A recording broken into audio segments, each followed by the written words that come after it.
It's Miller and Moulton, Southwest Florida's Fox Sports Radio, streaming at foxsportsfm.com and broadcasting live on the Miller and Moulton YouTube and Twitch TV channels. It's a pleasure to welcome back David Samson, former president of the Miami Marlins. He covers baseball for CBS Sports and CBS Sports HQ. He has a daily podcast called Nothing Personal, and you can follow David on Twitter at David P. Samson. David, top of the morning to you. How are you? Good morning. How are you doing? Hope you're safe and well. We are, and hope the same for you. Before we get to a lot of baseball, because there is plenty to discuss as to what's going on, and you have given us great insight for a while on that, I've got to backtrack. I happened to see a tweet that happened when you were doing the first hour of the Le Batard show a few weeks ago, their local hour, in which you told an incredible story about the bus that I believed was owned by John Henry, if I have that right, and in the sale of the Marlins to your group, there were some dynamic factors at stake with that bus. So I will leave it right there to you, and you've got to tell this bus story, David. Well, I'm happy to. It really was something. Excuse me. Anytime you have a negotiation, like what's going on right now with the union and the league, or any negotiation, you have to find a source of leverage that you know that you have, and then you have to expose it and get your fingers in and make it bigger and bigger. So back in 2002, we knew that John Henry wanted to sell the Marlins so badly he could not stay in Florida. He hated Florida. He couldn't get a ballpark built, and his mind was already elsewhere. And unfortunately, I knew that. So given that, I realized that we had the upper hand in the negotiation. And I knew that he had this asset. He had built this custom tour bus, like a rock and roll bus that you'd think the Rolling Stones would use to go from city to city. And I wanted that bus. And I can't explain why. There's no rational reason for it other than the fact it was a multi-million-dollar asset. I just figured it would be fun to have. We could use it for promotional purposes and to drive around, put players on it, go to events. And throughout the negotiation, I had asked for the bus as part of the deal, and John Henry and his negotiators had said, no chance, no way. John Henry loves that bus like he loves his daughter. There is no chance he'll get it. Just forget about it. So during the course of the months of negotiating, I would bring it up, and it would go on the issue list. They would say no, and I would return it to the negotiating list. They'd say no. I'd return it to the list. We talk about it, no. So we get right down to the end, and the swap is going to happen where we're going to sell the Expos to baseball, buy the Marlins from John Henry, and we know that he's going to get the Red Sox, which is what he wanted after he couldn't get the Los Angeles Angels, actually. So right as the deal was beginning to get to the close, I went back and I said, just one more issue. There's literally one more issue. We want the bus. And we were told it's a non-starter. And I said, this is the perfect time to get the bus. And so I said, okay, here's how this is going to work. If there's no bus, there's no deal. It's that simple. and they thought that I was crazy because we had been working with baseball. There was a lot of skin in the game on all sides. Jeffrey had told me that he wanted to get out of Montreal and he wanted to stay in baseball, wanted to get the Marlins. So I knew that there was a lot at stake. But I also knew that there was no way at the end of the day John Henry would give up the Red Sox and give up getting out of Florida in the way that he was getting out, which was whole, because he wanted $158 million, which is what he had put in. So I stood my ground. I said, no bus, no deal. But 20 minutes later, I get a phone call from John Henry, who's at a black tie event. And I've never been yelled at by anyone, including my great Jewish mother. Never been yelled at the way John Henry yelled at me. He scolded me, and I was 34 years old at the time, and he thought that by scolding me that I would, shrivel up, and that would be the end of it. So he steps out of this black tie event. He calls me on the phone, yells at me, and says, you're not getting the bus. And he swore, you're not getting the effing bus. And I said, that's fine. I appreciate it. I'm sorry you had to step out of your event. But just so you know, I'm calling the commissioner because we have now walked away from the deal. Good luck with the Marlins. about 20 minutes later, I get a call from the president of baseball who said, "Are you really going to stop an entire deal because of a goddamn bus?" And I said, "Listen, just so you know, it's not that I'm going to stop the deal. I did stop the deal. It's off. We're back in Montreal. John's back in Florida. John Harrington has no one to sell the Red Sox to at that price. And have a great day." 20 minutes later, the commissioner calls in and gave us the bus and said, "I've convinced John Henry that you get the bus." And since that day, John Henry would barely speak to me. When he got married to his second wife, it eased up a little bit because I got along well with Linda. But it definitely impacted our relationship. Not that I cared. But by the way, the bus was with the Marlins. And the postscript to the bus story is when Jeffrey sold the team to Derek, it was something called an asset transaction, an asset swap, where all of the assets of the Marlins got sold to Derek Jeter, but we left off the list from the beginning the bus. So the bus stayed with Jeffrey, and Jeff Conine and I called Jeffrey the day of the transaction and said, "We want to buy the bus." And Jeffrey said, "I don't want the damn bus. I don't want any part of any of it." So Jeff Conine and I, for a very nominal fee, bought the bus, still hold the bus, and the name of the company we used to buy the bus was a company we started, and it's called WGTFB LLC, which is We Got the Effin' Bus LLC. And that is a true story, every word of it. You still have the bus? To this day, of course. What's the rental price? Because I have Bucks season tickets, and I want to take this bus to a Bucks game this year. Station events. I mean, you've got an opportunity to make some money with the bus here. What's your rate? Well, I should just mention that's exactly what we do. I know you do. We rent out the bus on weekends. We take it when we want to go out, but it goes for a couple $1,000s over the course of a night. You get the bus. People take it. You put 20 people in. It's a perfect bus to take places. It's got couches. It's got a bathroom. It's got a shower. It's got TVs all over and music. It's a tour bus. It's fantastic. And it's just great. But there's one thing we kept in the bus: the original captain's chair that John Henry would sit in when he would be driven back and forth, as sort of an homage to John. Right, an ode to John Henry. That is so fantastic. I like I said, I heard it, and I had to have it repeated for our audience because it is too darn good. Thank you for that. David, all right, on to baseball. They offered 82. Players came back with 114. And then the owner said, okay, we'll play 50. This does not seem to be going well, David. I had the opposite reaction. This is exactly how to negotiate, right? So just think about any negotiation. You send a number that you know is not feasible and not going to happen. You get a number back that is not feasible and not going to happen, and you end up somewhere in the middle, which is exactly, by the way, where MLB wanted to be in the first place. So I think it's going right.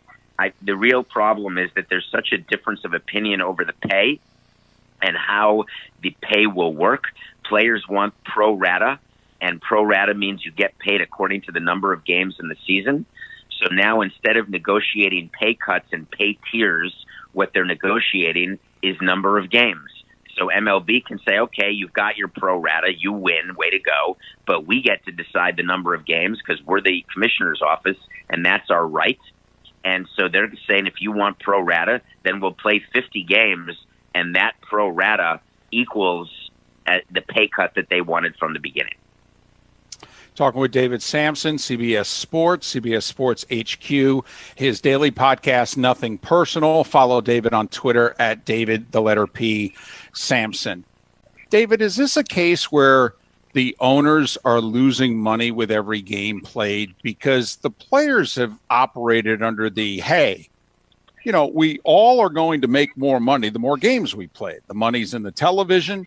So the more games we can have televised, the more money we're all going to make. It sounds as if, the players are like, hey, we want to play as many as possible. And the owners are like, well, if we're going to play under this economic, model, quite frankly, we lose money every game. So we're going to play as few as possible. Is that true? So in this situation, let's just take a regular season with full fans and the full ability, and let's just take the Tampa Bay Rays or the Miami Marlins. In a full season, they lose money on an operational basis. It's not even a question, even with revenue sharing, because there are not a lot of fans who are going to the games. So the average ticket price is not as high as other places, and the volume is just not as high.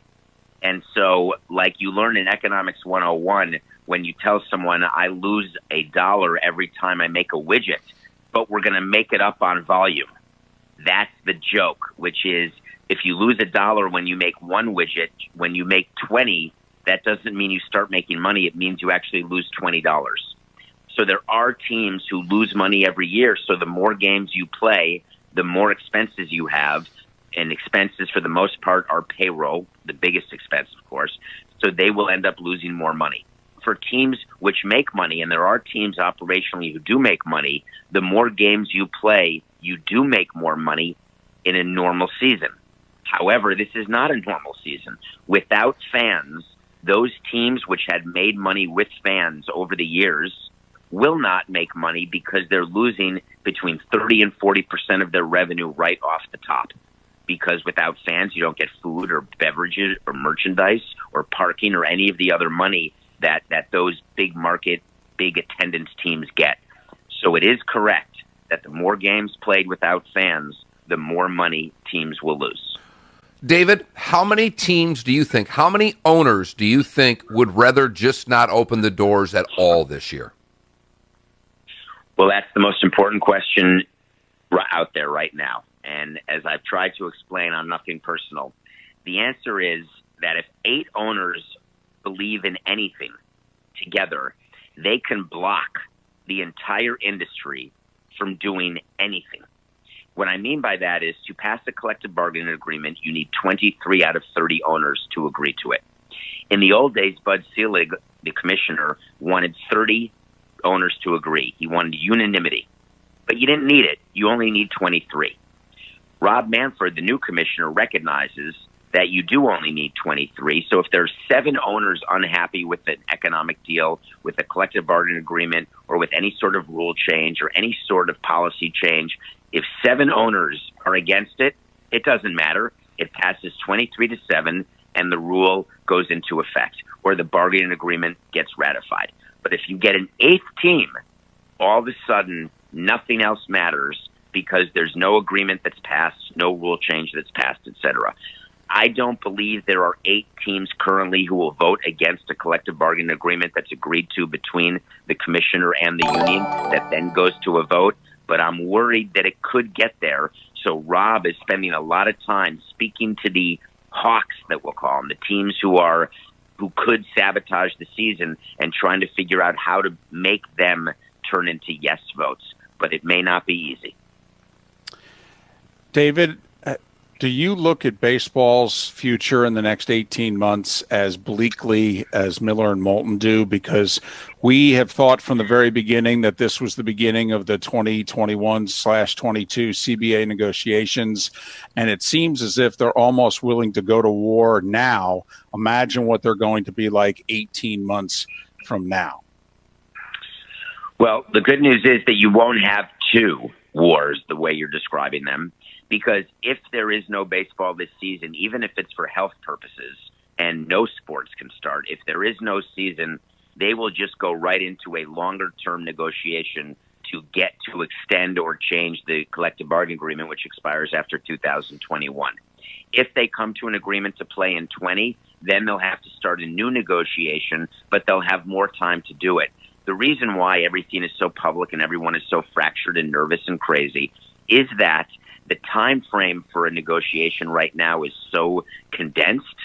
In the real world of management union negotiating of collective bargaining agreements, you get much longer to get through issues, to get to an agreement before the deadline of the expiration.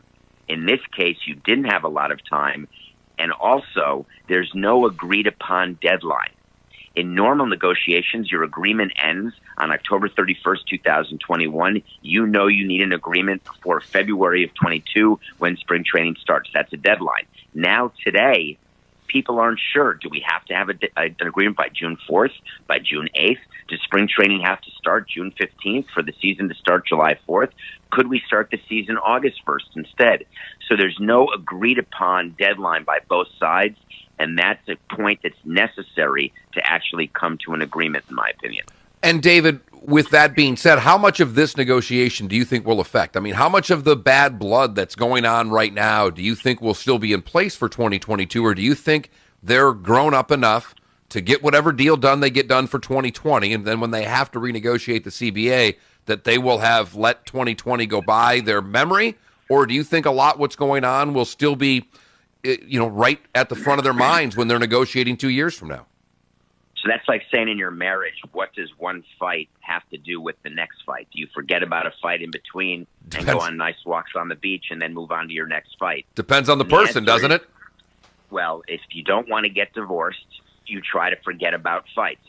In marriage, right, divorce is always a specter that is possible. In baseball situation, there always be a union and always be management. There is no divorce, so you have to have a shorter memory. So I do not believe that this pandemically motivated negotiation will deleteriously impact the 2021 negotiation. That doesn't mean it's not going to be a tough one, and it doesn't mean that it won't come with more public back and forth and strategic leaks and all the stuff that's happening now. But I do not think that it, at the end of the day, will lead to a strike or lockout after 2021. David, as always, appreciate your time. Love your insight. All the best to you and your family. You too. Thanks so much. Have a great day. Thanks, David Samson from the CBS Sports family. CBS Sports HQ. His daily podcast is called Nothing Personal. You can follow David on Twitter at David, the letter P, Samson. David Samson, former president of the Marlins, and along with Jeff Conine, proud owner of the Bus. David, I know that story took away a lot of baseball questions you might have wanted to ask. That's fine. I just wanted to make sure it was worth it. And I love the name of the LLC. That is outstanding.